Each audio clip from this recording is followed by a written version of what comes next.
présenter ces instants, Seigneur.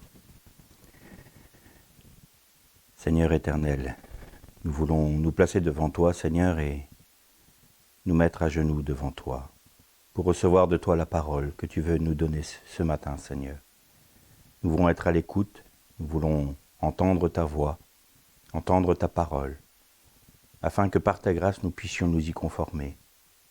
Seigneur, veuille nous enseigner, et pour ma part, Seigneur, que je sois simplement un serviteur inutile, mais qui ouvre la bouche en ton nom.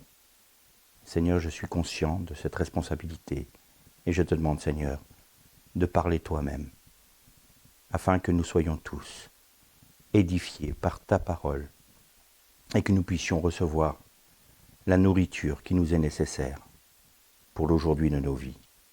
Au nom de Jésus-Christ. Amen. La méditation d'aujourd'hui portera sur ce qui peut être la suite des deux dernières méditations, ou du moins une suite. C'est être nommé par Dieu. Alors je sais que ce thème, on l'a abordé quelquefois dans plusieurs prédications, mais il me semble que c'est intéressant parfois de se rappeler ce qui a été dit et de retrouver cette notion, cet aspect d'être nommé par Dieu à la suite de ce que l'on a vu avec notamment la tente de la rencontre, qui est la Moed, c'est-à-dire cette union qu'il y a, une union matrimoniale entre Dieu et sa créature, entre nous, de façon à ce qu'on puisse comprendre ce qu'est non seulement le bon combat, mais quelle doit être notre attitude et qu'est-ce que le Seigneur, enfin du moins, pas de manière exhaustive bien entendu, parce que c'est tellement vaste, mais au moins avoir un aspect de ce que le Seigneur attend de nous et ce qu'il nous propose. Bien évidemment, dans le monde chrétien aujourd'hui, il y a tellement de divisions et de discordes qui se font par les diverses théologies, les diverses compréhensions de ce que la parole dit, qu'il est parfois difficile de faire le point et de bien comprendre. C'est pourquoi il nous faut toujours nous recentrer sur la personne même de Christ, de manière à ce que ce soit lui qui nous enseigne et que l'on comprenne notre destinée. J'ai été moi-même soumis, enfin du moins soumis, c'est un peu fort, mais au bénéfice aussi, parce que tout n'est pas à rejeter, mais de certains enseignements qui se sont avérés avec le temps et après une étude un peu plus approfondie de la parole, n'être pas tout à fait cohérent avec ce que dit la Bible. Notamment avec un certain docteur de la loi qui a fait autorité dans les milieux évangéliques et notamment dans les milieux pentecôtistes. Je ne le nommerai pas par correction. Et c'est lui qui a établi toute la doctrine, je dirais, eschatologique du monde pentecôtiste et d'une grande partie du monde évangélique. Et tout est parti, quand j'étudie la parole, cette personne est partie du point de départ de l'Église. Or, pour Dieu, le point de départ, c'est Israël. Alors aujourd'hui, on a beaucoup de combats, on a beaucoup de débats également concernant Israël parce qu'il y a une mécompréhension de ce qu'est être rattaché à Israël.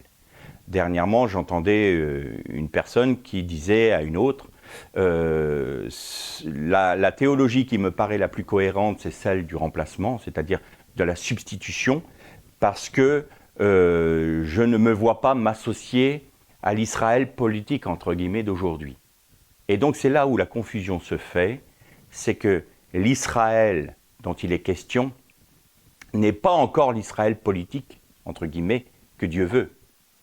L'Israël qui sera selon le cœur de Dieu en tant que nation, c'est quand son Messie régnera sur Israël. Il est bien évident qu'aujourd'hui, dans sa grande majorité, le peuple israélien n'a rien à voir avec Dieu. C'est une nation parmi d'autres. Mais on ne peut pas nier le fait que Israël et les Juifs sont revenus et reviennent encore à Sion, en Sion, Et cela est une réponse aux prophéties des divers prophètes, que ce soit Jérémie, Ésaïe, Ézéchiel. Et se détacher à ce point de la racine qu'est Israël nous amène dans des affres qui fait que on a des théologies extrêmement étranges. J'écoutais encore dernièrement quelqu'un qui part du principe que l'Ancien Testament, c'est le Dieu méchant. Il a le sentiment, cette personne-là a le sentiment de découvrir quelque chose de nouveau, alors qu'il nous fait du marcionisme nouvelle génération. J'ai envie de dire à cette personne, ce que tu défends là, déjà au 1er siècle, c'était dit. Donc ce n'est pas une hérésie qui est nouvelle. Mais j'ai remarqué que toutes les anciennes hérésies reviennent sur le devant de la scène aujourd'hui. Il y a un esprit de confusion, et la raison en est fort simple. Comme on confond l'Église catholique romaine et on la mêle avec l'Église des premiers siècles, eh bien ce que nos frères des premiers siècles ont établi comme vrai en se réunissant et en priant et en se laissant conduire par le Saint-Esprit, eh bien on dit « Ah ben non, c'est l'Église catholique ». Non, l'Église catholique est arrivée avec Constantin. C'est devenu une religion d'État. Mais avant, il y a eu des hérésies qui ont été dénoncées par nos frères de l'époque et quand ils se réunissaient en concile. Bien. Et je remarque que toutes ces hérésies qui ont été traitées à ce moment-là reviennent sur le devant de la scène et aujourd'hui apportent une confusion énorme dans le peuple de Dieu.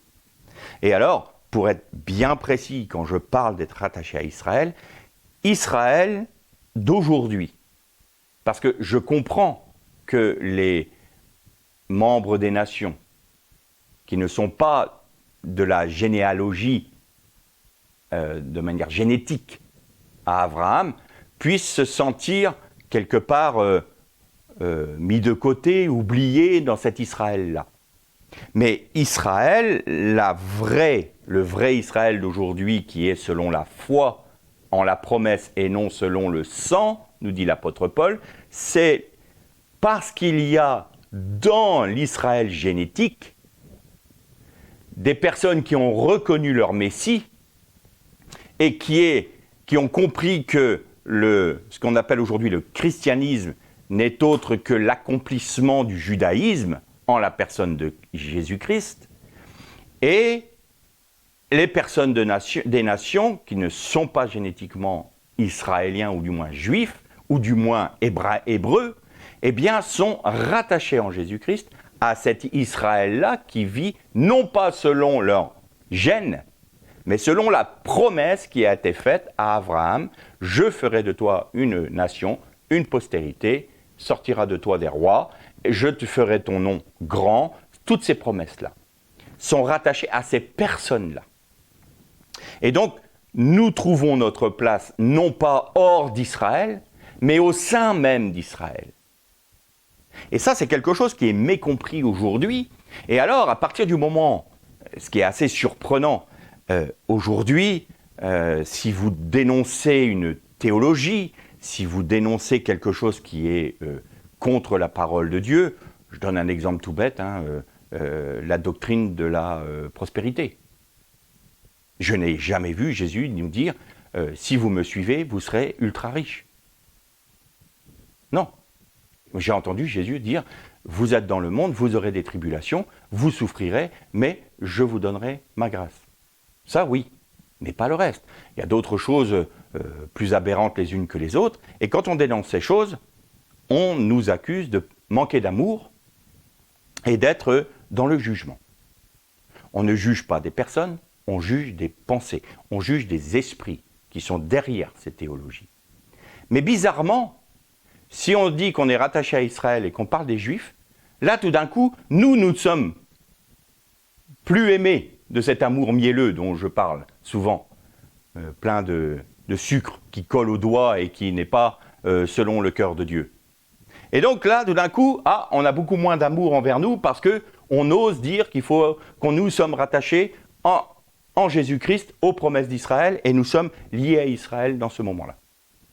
C'est quand même étrange. Donc ça montre bien que, puisqu'il y a une telle opposition sur ce point-là, c'est que c'est un point central.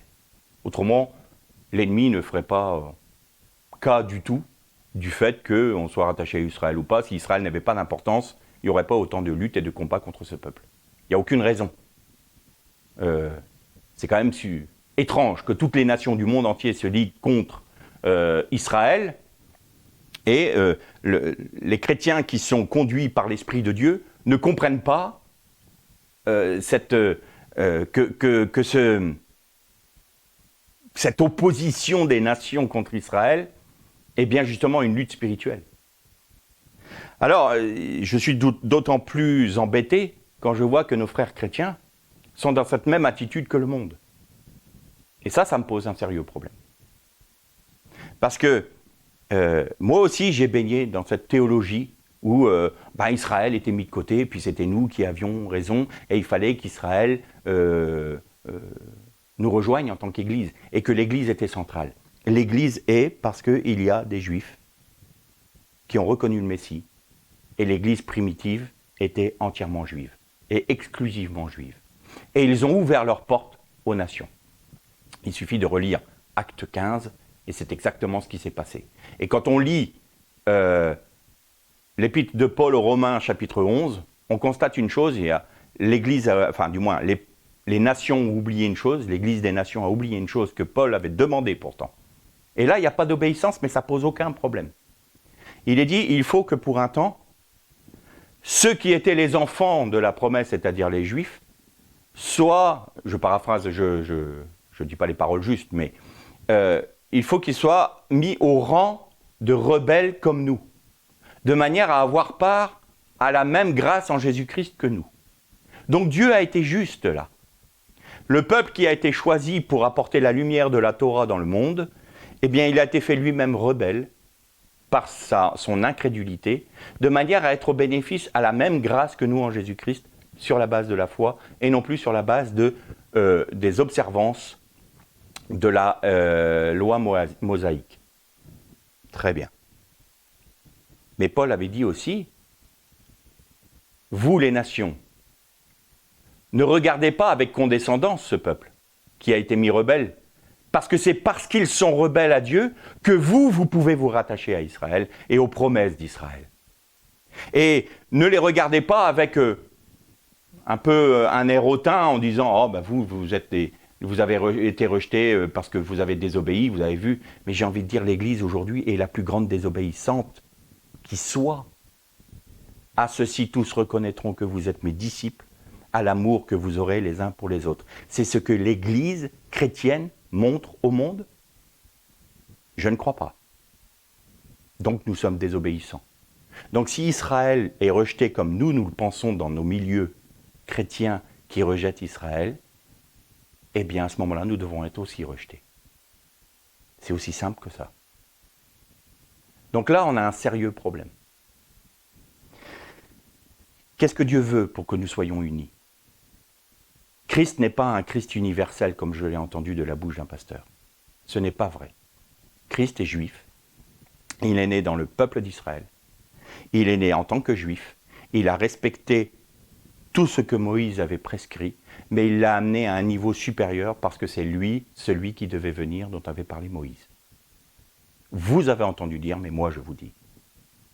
Et donc il a élevé la Torah à son plus haut niveau d'exigence. À tel point que, dans la mesure où nous n'étions pas capables d'obéir à tous les commandements de Dieu de la loi mosaïque, eh bien, il est encore plus difficile d'obéir à la loi messianique que le Messie a révélée. Vous avez entendu dire, tu ne voleras pas le bien de ton prochain. Mais moi, je dis que si jamais vous pensez même convoiter ce que votre frère ou ce que votre prochain a, vous avez déjà péché contre votre frère. Donc ce n'est plus au niveau de l'action, c'est au niveau de la pensée. Et là, c'était déjà compliqué avant, mais alors là, maintenant, ça devient impossible. Et qu'est-ce qu'a dit Jésus? Ce qui est impossible aux hommes est possible à Dieu. Point. Donc, vivre par la grâce, ce n'est pas faire ce que l'on veut pour être gracié par le Seigneur comme on pourrait le penser, c'est simplement vivre par sa grâce qui nous permet de vivre selon ce que le Messie nous a enseigné. C'est ça notre but. Et comme nous ne sommes pas capables de le faire, eh bien, Dieu se propose de le faire pour nous. Ce n'est plus moi qui vis, c'est Christ qui vit en moi. Si Christ vit en moi, il ne peut qu'accomplir ce que sa parole a dit, puisqu'il est lui-même la parole. C'est très simple en fait. Et une fois qu'on a compris ça, on comprend une chose importante, c'est que tous ceux qui se sont soumis à Dieu ont été nommés par Dieu. Et ça, je voudrais qu'on lise deux textes, un très court dans l'Apocalypse et un autre un peu plus long dans le livre du prophète Ésaïe. Et alors, le premier texte se trouvera dans l'Apocalypse chapitre 2 au verset 17. Apocalypse 2, verset 17. Au vainqueur, je donnerai de la manne cachée et un caillou blanc. Sur ce caillou est écrit un nom nouveau que personne ne connaît, sinon celui qui le reçoit. Et la deuxième lecture, donc dans le livre d'Ésaïe au chapitre 65, on va lire à partir du verset 17 et on fera une coupure et on ira au verset 23 ensuite. Ésaïe 65, verset 17 pour commencer. « Car je crée un ciel nouveau et une nouvelle terre. On ne se souviendra plus du passé, il ne viendra plus au cœur. Égayez-vous plutôt et soyez pour toujours dans l'allégresse à cause de ce que je crée. Car je crée Jérusalem pour l'allégresse et son peuple pour la gaieté. Je ferai de Jérusalem mon allégresse et de mon peuple ma gaieté. On n'y entendra plus de pleurs ni de cris, il n'y aura plus là de nourrissons vivant quelques jours seulement, ni de vieillards qui n'accomplissent pas ses jours. » Et au verset 23, « Ils ne se fatigueront pas pour rien, et n'auront pas d'enfants pour l'épouvante, car ils formeront la descendance des bénis du Seigneur, et leur progéniture sera avec eux. Avant qu'ils m'invoquent, moi je répondrai. Ils parleront encore que moi je les aurai déjà entendus. Le loup et l'agneau auront un même pâturage, le lion comme le bœuf mangera de la paille, et le serpent aura la poussière pour nourriture. Il ne se fera aucun mal, il n'y aura aucune destruction dans toute la montagne sacrée, dit le Seigneur. » On arrêtera là nos lectures. Il y a aussi un autre passage qui dit que le pécheur qui mourra à 100 ans sera jeune. Et que les jours de l'homme seront comme ceux des arbres. Et quand la Bible parle d'arbres de cette nature-là, il parle souvent de l'olivier. L'olivier qui peut vivre plus de 1000 ans.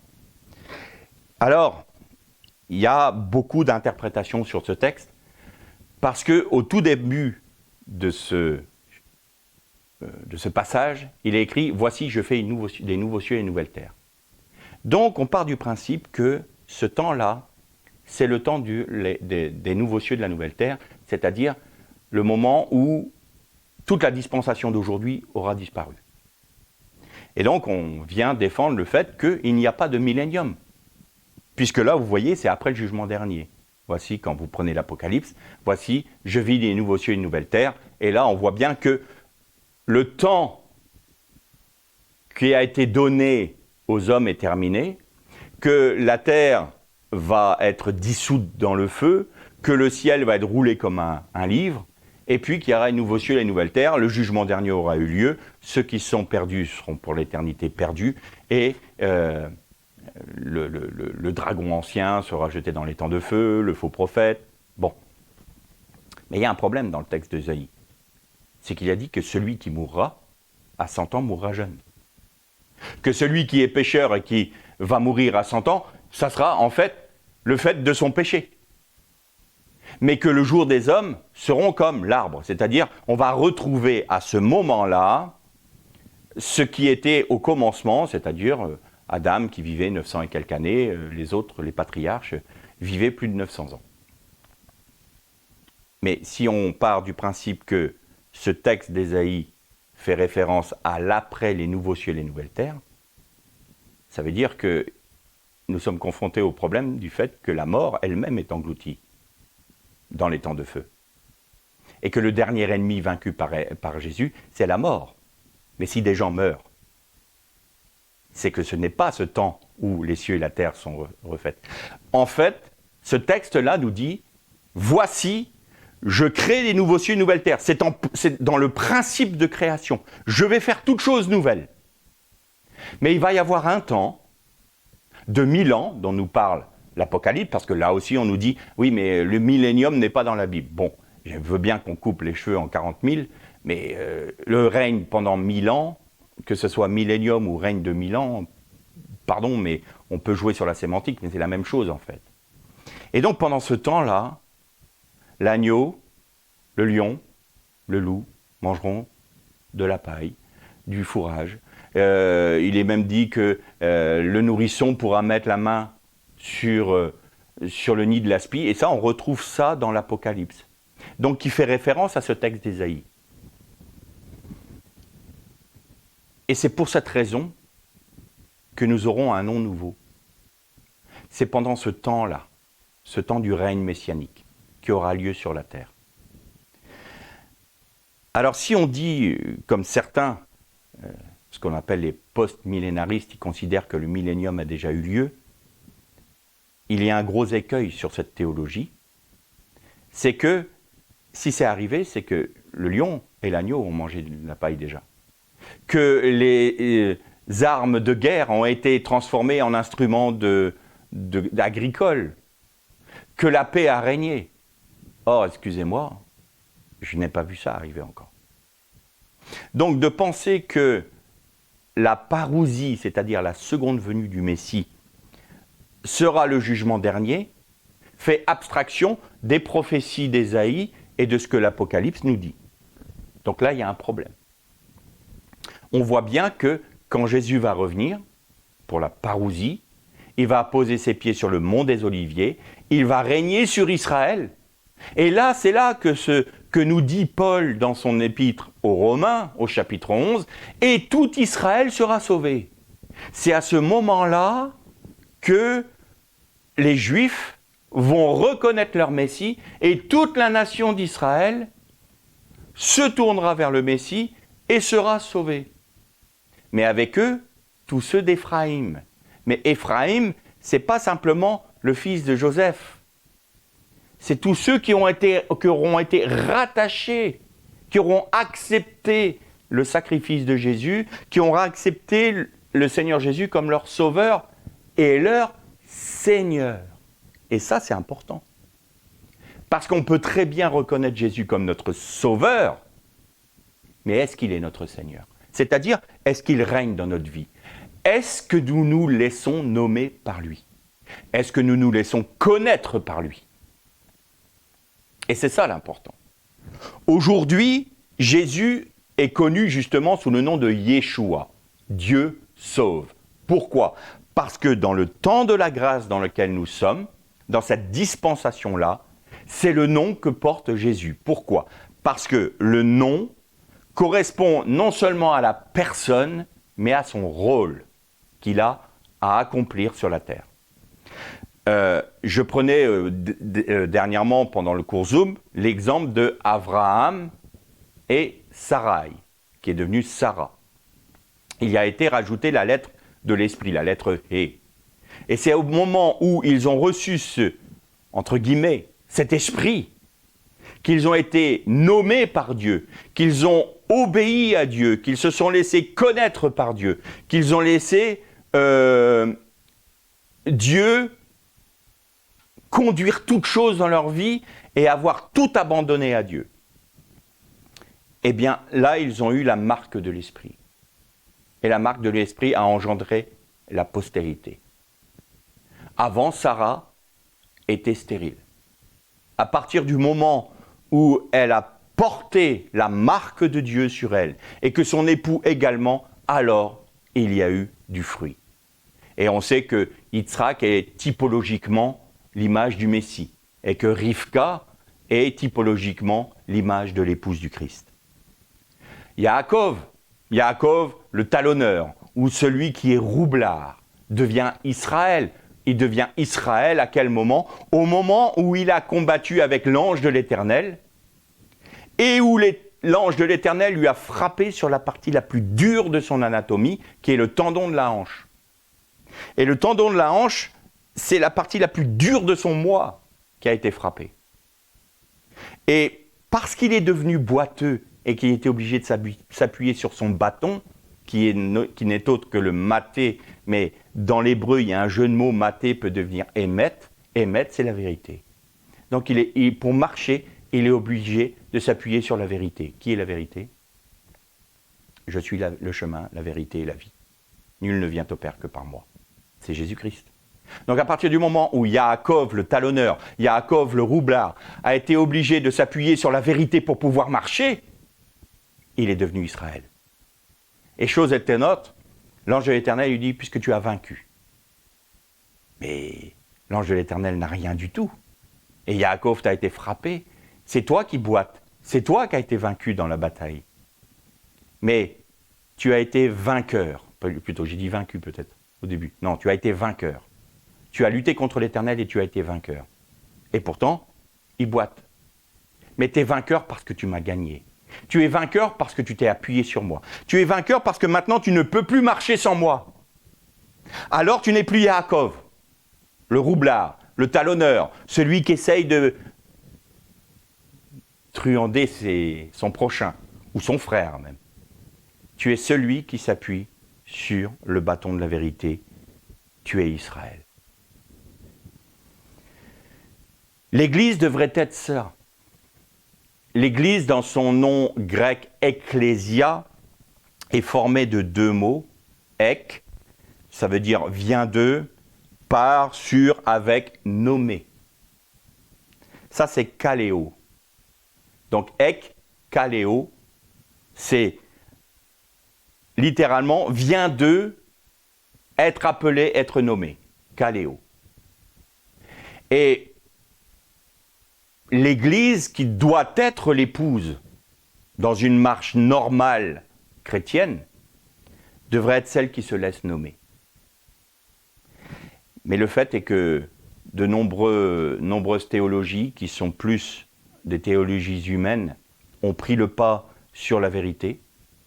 Et à ce moment-là, on a établi des dénominations, des noms, qui ne sont rien d'autre que des murs édifiés par les hommes, alors que le Christ nous avait dit « À ceux-ci tous reconnaîtront que vous êtes mes disciples, à l'amour que vous aurez les uns pour les autres. » Et on édifie des murs et on se fait des guerres. Aujourd'hui, si vous parlez, comme je parle aujourd'hui, de retrouver nos racines hébraïques, de comprendre nos racines hébraïques pour comprendre notre christianisme, on va considérer cela comme une théologie supplémentaire, qui va aller à l'encontre d'autres. Et plutôt que de dire, mais attends, ce que tu apportes là, montre-moi bibliquement. Et c'est ce que j'essaye de faire en permanence, de démontrer bibliquement que ce que j'ai reçu de la part du Seigneur est fondé sur la parole. Mais je ne vais pas regarder une autre théologie automatiquement comme non biblique, mais je vais voir comment elle s'accorde avec la mienne et comment elle peut compléter la mienne. Alors évidemment, s'il y a une théologie qui est manifestement anti-biblique, je ne vais pas la prendre pour moi. Je ne vais pas y adhérer. Je parlais tout à l'heure de la théologie de la prospérité. Non, ce n'est pas biblique. Mais autant la théologie de la substitution n'est pas biblique non plus. Et donc, on ne peut pas accepter de telles théologies qui sont manifestement à l'encontre de la parole de Dieu et de se dire, eh bien, elles se valent toutes. Il faut dire, attention, cette théologie-là n'est pas conforme à la parole, l'Esprit en moi n'atteste pas cela, je ne peux pas la rajouter à ce que j'ai reçu de Dieu. Par contre, baptême dans le Saint-Esprit, oui, c'est biblique. Donc là, ok. Même si ce que l'on en a fait n'est pas pleinement ce que la Bible dit. On en a fait une technique, on en a fait un galon que l'on gagne Et si tu n'es pas baptisé dans le Saint-Esprit, c'est que tu as un problème dans ta vie. Bon, ce n'est pas comprendre le baptême dans le Saint-Esprit parce qu'on fait de la marque du parler en langue, j'ai envie de dire, le diplôme supérieur du chrétien. Non. Non, le parler en langue est un don comme les autres. Mais il est principalement pour soi-même, pour s'édifier soi-même. Mais voilà, je ne vais pas rejeter cela. Le baptême par immersion, oui, c'est biblique. Donc je l'accepte. Le salut par grâce, bien évidemment que c'est biblique. Et donc je vais l'accepter. Et puis là, quand on arrive au salut par grâce, on est confronté à un gros problème. Parce que on part du principe que le but du chrétien, c'est d'être sauvé. Point. Mais le but du chrétien, c'est pas d'être sauvé. Le but du chrétien, c'est d'accomplir les œuvres de Dieu. Pour sa vie en premier, et pour ceux qui l'entourent ensuite. Ça veut dire qu'on va accepter d'être nommé. On va accepter que Dieu change notre vieille nature, ou l'échange, contre celle de Dieu, contre celle du Christ. Et nous porterons un nom nouveau pour la dispensation dans laquelle nous sommes aujourd'hui. Mais il y a un autre aspect, c'est que ce nom que nous recevons aujourd'hui, qui est en préparation, sera pour le moment du règne messianique, du millénium. Mais nombreux sont ceux qui ne veulent pas se laisser nommer, ou qui peut-être ne comprennent même pas qu'ils doivent être nommés, devoir travailler pour avoir ce nom nouveau. Vous avez noté que c'est que les vainqueurs qui ont un nom nouveau, pas le reste. Donc, il y a des vierges sages et des vierges folles, mais on a une théologie dans le monde évangélique, c'est soit tu es sauvé, soit tu es perdu, il n'y a pas de récompense, comme nous dit Paul. Pour eux, ils auront perdu leur récompense. Ils seront sauvés comme à travers du feu. Toutes leurs œuvres seront consumées par le jugement de Dieu. Ah ouais, mais là, on ne peut pas accepter ce message, Philippe. Parce que le salut, c'est la grâce. Et là, tu nous parles des œuvres. Mais l'apôtre Jacques parlait bien des œuvres de la foi, non ? C'est quoi ? Qu'est-ce que ça veut dire ? Mais je comprends pas. Alors, tu dis que si j'ai pas les œuvres, j'ai pas le salut. Qui vous parle le salut ? Le salut est un don gratuit de Dieu en Jésus-Christ offert à l'humanité. Il suffit de l'accepter par la foi. Point. On est sauvé.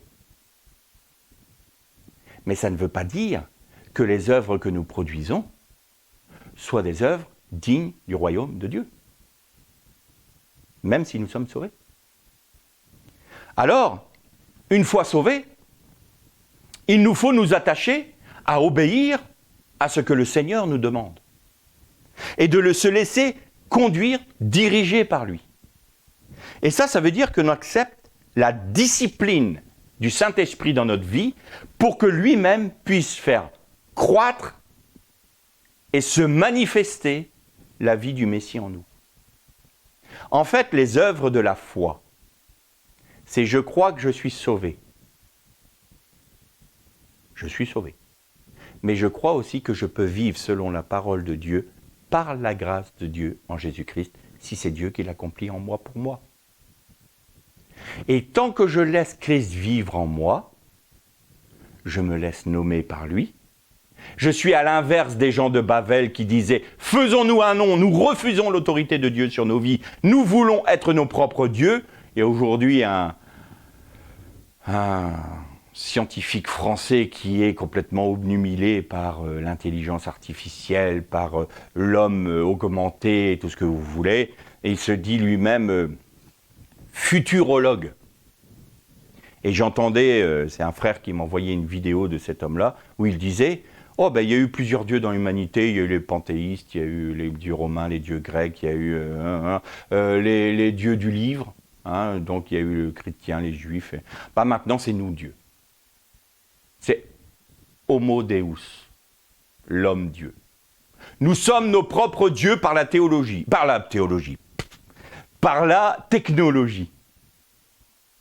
ne se cache plus, hein. Ce que Babel disait, faisons-nous un nom, nous ne voulons pas de Dieu, nous sommes nos propres maîtres, nous sommes nos propres dieux. Aujourd'hui, c'est le même cri du cœur de ces gens-là. Nous sommes l'homme-dieu. Nous avons tué Dieu. C'est le même esprit. Et à ceux qui se laisse nommer. Avram, quitte le pays où tu es. Va. Lech lecha. Va pour toi, mais on peut aussi traduire va en toi. Mais où, Seigneur? C'est moi qui vais te diriger. Ah non, moi je ne peux pas suivre ce chemin-là, Seigneur, tant que je ne sais pas où je vais, comment ça va se passer. Non. Il faut que tu me donnes un planning bien carré, telle étape là, tel jour là, telle étape là, tel jour là, parce qu'autrement, moi je suis perdu. Bon, alors tu ne veux pas te laisser nommer par moi. Tu as peur de m'obéir. Tu as peur de ce que je peux accepter pour ta vie.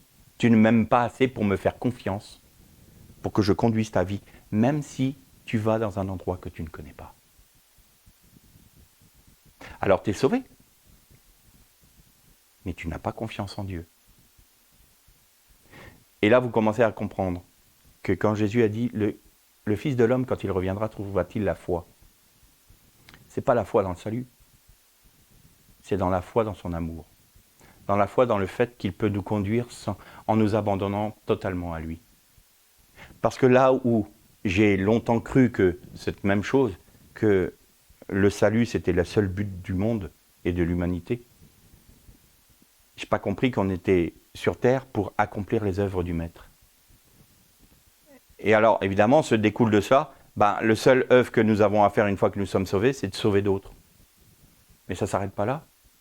Parce que la Bible nous dit, vous devez vous édifier vous-même dans la personne du Christ, dans la connaissance de Christ. Donc, ce n'est pas le salut seulement. Il faut que les œuvres du Christ s'accomplissent pour l'humanité. Et elle ne peut s'accomplir que par des personnes qui se laissent conduire par lui, qui se laissent nommer par lui, qui se laissent diriger, amener dans un chemin qui leur paraît peut-être étrange humainement, mais qui est pleinement dans la pensée de Dieu. Une obéissance totale. Et il est dit dans l'Apocalypse, ce sont ceux qui ont vaincu à cause du sang de l'agneau, des paroles de leur témoignage, et ils n'ont pas eu peur de suivre l'agneau jusqu'à la mort. Partout où il va. Partout où va l'agneau, ils l'ont suivi. C'est ça les vainqueurs. Mais ceux qui vont mettre des réserves, ceux qui vont mettre des conditions dans leur vie chrétienne, je veux bien jusque-là, mais pas au-delà. Je veux bien ça, mais ça, je le garde pour moi. Eh bien, ils ont gardé leur vie. Et Jésus dit, vous perdrez votre vie. Ah, mais ils vont perdre le salut alors. Non, votre récompense. Et c'est quoi la récompense? C'est notre part au règne messianique. En fait, il est parlé dans l'épître de Paul aux Thessaloniciens, il me semble, de la première résurrection. Voici, les morts ressusciteront en premier. Et nous qui sommes vivants, nous serons transformés en un atome de temps dans un corps glorieux. Ça, c'est la première résurrection. Et vous voyez que dans l'Apocalypse, il est dit « Heureux ceux qui ont part à la première résurrection ». Pourquoi? Parce qu'ils ont part au règne messianique. Pas les autres. Donc, on commence à comprendre ce que Jésus disait dans « Il y a plusieurs demeures dans la maison de mon Père, si ce n'était pas le cas, je vous l'aurais dit ». Qu'est-ce que ça veut dire? Eh bien, il y a une hiérarchie. Comme il y a une hiérarchie angélique, il y aura une hiérarchie dans le royaume de Dieu. Il y aura ceux qui seront tout près de Dieu et ceux qui seront plus éloignés de Dieu. Ils seront tous sauvés. Mais tous n'auront pas accepté la marque de Dieu sur leur vie, la marque de l'Esprit. Tout comme il y a une marque de la bête, il y aura une marque de Dieu.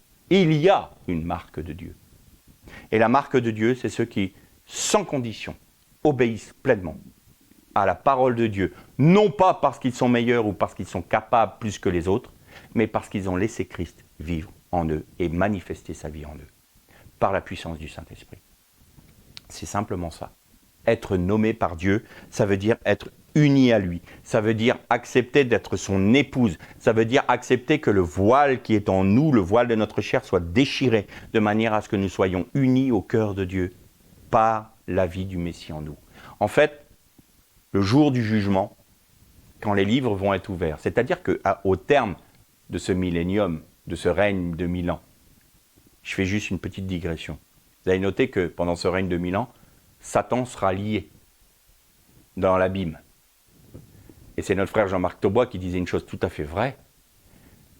si le millénium a déjà eu lieu, eh bien la chaîne de Satan était drôlement longue. Parce qu'il en a pu faire des œuvres quand même, malgré tout. Il a pu faire des tentations. Donc ça montre bien que ce n'est pas ce temps-là, que le temps va venir. Et donc, je ferme la digression là, au terme de ces 1000 ans, on va voir une chose effroyable. Le diable va être à nouveau délié, parce qu'il est normal que ceux qui auront vécu ce temps merveilleux sous le règne du Messie soient eux-mêmes tentés pour que Dieu soit juste, parce qu'autrement, nous qui n'avons pas connu ce millénium-là, il y aurait une injustice. Eh bien, on remarque une chose effroyable. Après 1000 ans de règne messianique, où la paix a régné pendant 1000 ans, où l'agneau mangeait avec le lion, eh bien, tous les hommes vont se rebeller contre Dieu. Tous. Toutes les nations. Et là, c'est Dieu lui-même qui juge. Et un feu dévorant sort de Dieu pour détruire l'humanité.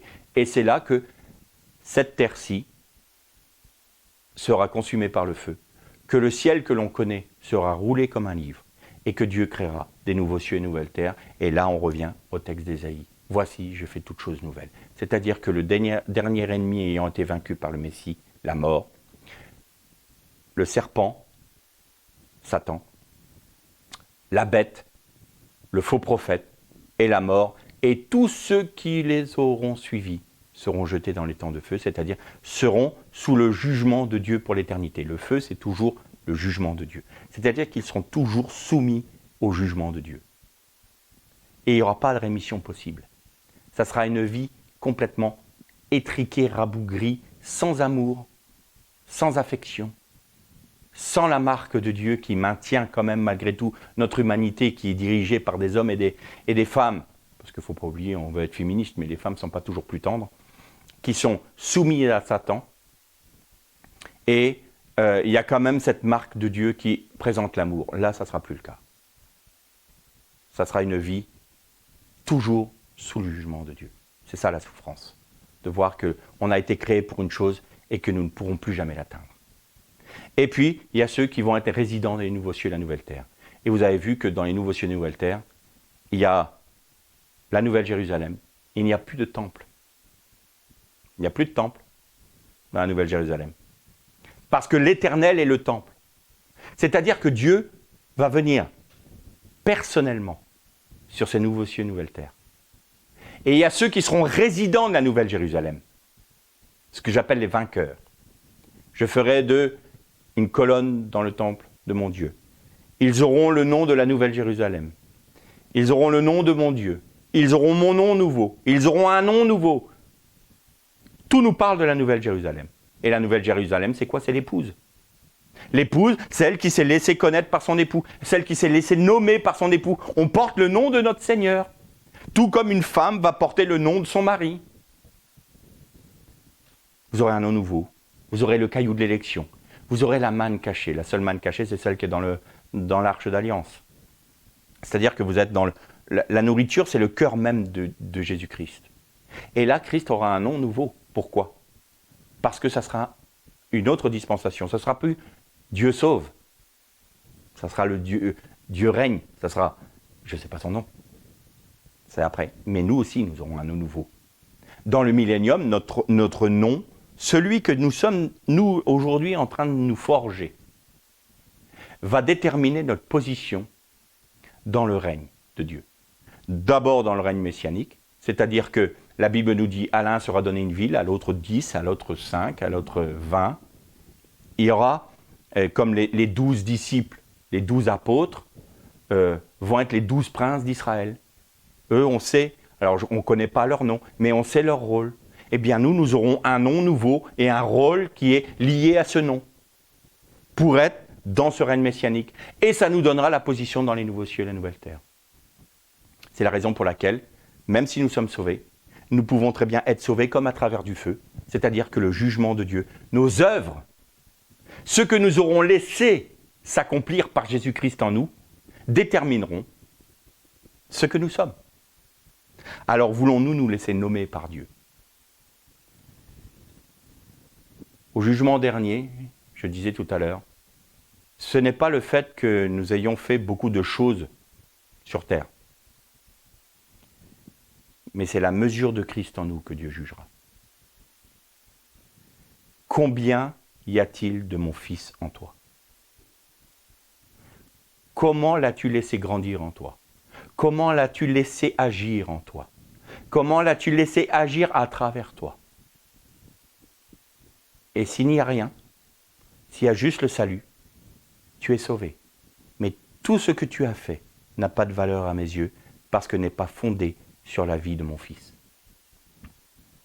Mais si tu es mort à toi-même, si tu as accepté la croix dans ta vie, si tu as accepté que Christ se manifeste, vive pleinement en toi, cette mesure-là détermine le fait que soit tu es membre de la Nouvelle Jérusalem, soit tu es de plus en plus éloigné de moi. Ça ne veut pas dire que tu n'es pas sauvé et que tu vas vivre dans le malheur, mais tu ne seras pas dans le règne, tu ne seras pas dans le cœur même de Dieu. Et c'est très intéressant parce que toute la Bible nous parle d'un peuple de Dieu. Israël, ceux qui sont rattachés avec. Et puis c'est là qu'on retrouve les nations, bizarrement, dans l'Apocalypse.